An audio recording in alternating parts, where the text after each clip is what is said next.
मोहन भागवत जी कह रहे हैं मतलब 75 साल के बाद भी रिटायर होने की जरूरत नहीं।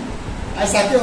वो नियम कानून तो सबके लिए लागू होता है। ये कथनी करनी, एक बार कहते हैं कि जी 75 साल पे रिटायर होना चाहिए, और जब देखते हैं जब मुंह पे आ गया 17 सितंबर को मोदी जी 75 साल का हो रहे, 27 सितंबर को आरएसएस 100 साल का हो रहा है, भागवत मोहन भी 75 साल के हो रहे, और जो है नीतीश कुमार 75 का, और कांग्रेस के भी 5-6-7 जो है नेता वो 75, कुछ लोग तो पार कर गए हैं, फिर भी लगे हैं। इनको रिटायर होना चाहिए, इनको छोड़ना चाहिए। उन नौजवानों के लिए जो विलक्षण शक्ति रखता है, जो 65 करोड़ की युवा युवती भारत के अंदर है, क्या उसमें कोई उनमें शक्ति नहीं है?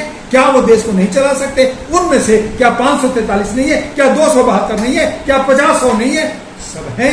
लेकिन अगर आप कुंडली मार करके, सांप की कुंडली मार के बैठ जाओगे, गुंडागर्दी करोगे, दादागिरी करोगे, तानाशाही करोगे, आप चोरी करोगे वोट का, आप ईवीएम में चोरी करोगे, एक प्रकार तरीके से चोरी करोगे, तो उसी का अगर कोई आवाज उठा रहा है राहुल गांधी, तो क्या गलत कर रहा है? अगर तेजस्वी उठा रहा है तो क्या गलत कर रहा है? लेकिन हाँ, हम राहुल को चुने, तेजस्वी को चुने, नीतीश को चुने या जन स्वराज को चुने, ये जनता तय करेगी।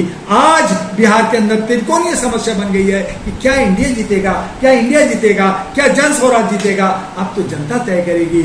अब जिसको जो लोग, जो समूह जनता के हित में बात करेगा, रोजगार, शिक्षा, स्वास्थ्य, सुरक्षा फ्री देगा, जो बिहारियों के पलायन के रोकेगा, वो विकास करेगा, उसके साथ जनता जाएगी। अब जनता कहाँ जाती है वो भी मैं गारंटी ले नहीं सकता, यह मैं भविष्यवाणी नहीं कर सकता, लेकिन ये जरूर कर सकता हूं कि बिहार में एक नया बिहार आएगा, एक नया सवेरा आएगा, एक नया बदलाव आएगा। और ये जितने भी चाहे करोड़ों अरबों रुपया खर्च कर दें, कितना भी चीख चिल्ला रहे हैं, ये सब की जो है लुटिया डूबने वाली है, ये सब औंधे को गिरने वाले हैं, और नए नौजवानों का सम्राट बिहार में होगा।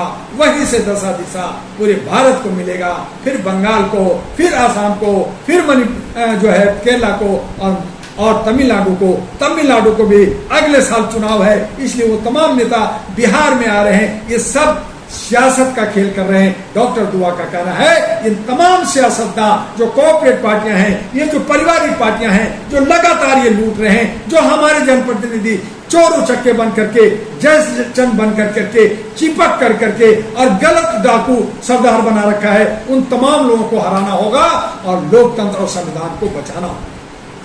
मोहन भागवत का एक और बयान है कि रोडों और शहरों का नाम नहीं बदलना चाहिए, और एक तरफ आप देखते हैं उत्तर प्रदेश में हो चाहे दिल्ली में है, नाम बदले जाते हैं। देखिए, ये जो बोलते हैं बोल वचन जो बोलते हैं उस पर टिकते नहीं। पहले बदलाव करते, आप सड़कें बदल देते हो, आप राजपथ का नाम बदल देते हो, आप मंदिर का बदल देते हो, आप मस्जिद का नाम बदल देते हो, आप शहर का बदल देते हो, आप रेलवे स्टेशन का बदल देते हो, आप एयरपोर्ट का नाम बदल देते हो। और जब आपको वोट लेना होता है बिहार का विधानसभा में, उनको मालूम है कि वहां मुसलमानों की संख्या ज्यादा है, 17% मुसलमान है, 17% मुसलमान और यादव, या मान लीजिए अति पिछड़ा जो 38% है, वो अगर जुड़ गई तो सब फूर हो जाएंगे। उससे बचने के लिए नहीं, मुसलमान ही तो सब फूर हो जाएंगे। उससे बचने के लिए नहीं, मुसलमान हमारा डीएनए से मिलता है, वो सब भारतीय हैं, हम भाई बंधु हैं, हम बंधुवादी हैं, हम जो है आदिवासी थे और एक ही हैं। अब उनको अब एक दिख रहा है, आप नफरत करते हो, आप मराते हो। आज तमाम शहरों में आज हिंदू मुस्लिम की लड़ाई हो रही है, लड़का लड़की की लड़ाई हो रही है, मॉब लिंचिंग हो रहा है, आप जो है छुआछूत कर रहे हो, आप जो है, अगर यही सब सच्चाई है तो एक मैं भागवत मोहन जी को भी मैं पहुंचूंगा, उनकी पूजा करूंगा। आप क्षुद्रों को मंदिर की पुजारी बना, आप क्षुद्रों के साथ और तमाम कह दो कि कोई किसी के साथ इंटरकास्ट शादी कर सकता है, कर ले रहे, कह दो हम आपको महान माना देंगे। तो एक तरफ आप नफरत बोओगे, एक तरफ आप कहोगे कि नफरत यानी कि बबूल बोओगे और कहोगे सेब मिले। अरे सेब की बीज बोना पड़ता है मेरे भाई। अगर आम चाहिए तो आम का पेड़ लगाना होगा, अगर मुझे अंगूर चाहिए तो अंगूर का बीज लगाना पड़ेगा।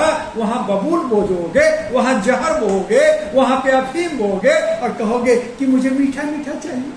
तो लेकिन भागवत मोहन जी का या उनके समरक्ष या उनके जितने भी साधु सन्यासी या वो जितने भी अंधभक्त लोग हैं, जितने भी जो भटक रहे हैं, आज वो जो कह रहे हैं देखिएगा थोड़ा सा वक्त में यही बदलेंगे, अब बदल रहे हैं, बदलेंगे, क्योंकि उनको खतरा दिख रहा है कि अब ये सरकार नहीं रहेगी। आज बीजेपी में जितने भी लीडर हैं वो ज्यादातर कांग्रेस से निकले हुए हैं, वो भी छोड़ेंगे, फिर कांग्रेस, फिर किसी पार्टी में। तो ऐसे दल बदलुओं को जनता को सबक सिखाना चाहिए। इधर उधर जो लेते हैं या देते हैं या जाते हैं, ऐसे लोगों को हराना चाहिए, क्योंकि वो सिर्फ सत्ता का खेल खेलते हैं, राष्ट्र का नहीं करते। इसीलिए भारत के अंदर हमारे जनप्रतिनिधि, हमारे अच्छे सच्चे नेता की कमी आ गई है। लेकिन कमी नहीं है, कमी हमारी सोच की है, कमी हमें एकता की है। जिस दिन एक जन क्रांति आएगी, जिस दिन एक बिखराव जो सिमटेगा, तो ये तमाम बाहर निकलेंगे और नया बीज, नया कोपल, नया फसल हमें सामने मिलेगा।